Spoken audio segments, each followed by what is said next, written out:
how to fix Google Chrome error problem. Hello guys, and welcome back into this new short tutorial.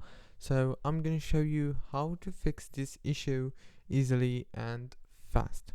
First thing, go to the top corner, click on these three dots and then click on settings, exactly like that. After that, click on the system option.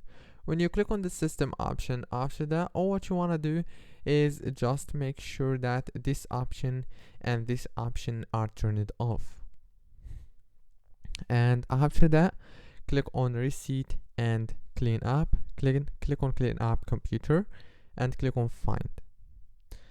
And after that, all what you want to do next is go back, click here and click on cookies and remove all the cookies from here and restart your PC.